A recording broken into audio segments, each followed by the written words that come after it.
गणपति बप्पा मोरिया, मंगल मूर्ति मोरिया। ओम नमः शिवाय। शिव भोले भंडारी, मैया पार्वती की जय हो। हर हर महादेव।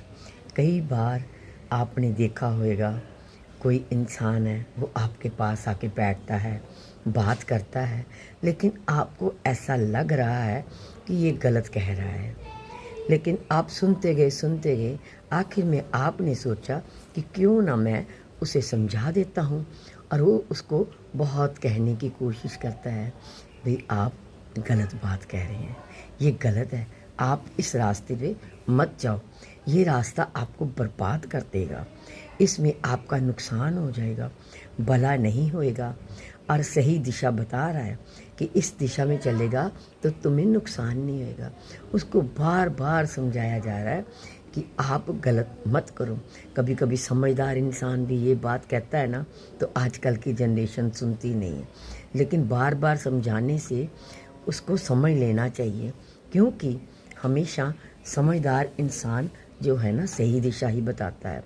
जब किसी को बार बार आप एक ही बात समझा रहे हैं, वो सुनने को तैयार नहीं है, तो आप क्या करेंगे? फिर आप 10 कदम पीछे खुद ही हट जाओ। क्या मिलेगा आपको? कुछ फ़ायदा ही नहीं है कि आप उसको ये बताएं कि तेरे से गलती हो गई है या तुम गलत कर रहे हो। आपको तो पता है उसने सुनना ही नहीं है, उसको सुनना ही नहीं है, वो सुनना चाहता भी नहीं है, और फिर उसका नुकसान होता है। तो फिर बाद में अब पछताए क्या हो, जब चिड़िया चुग गई खेत, कोई फ़र्क नहीं पड़ता। अब मान लीजिए कभी कभी क्या होता है ना, इंसान टूट जाता है, बिखर जाता है, उस वक्त उसको टूटना नहीं है।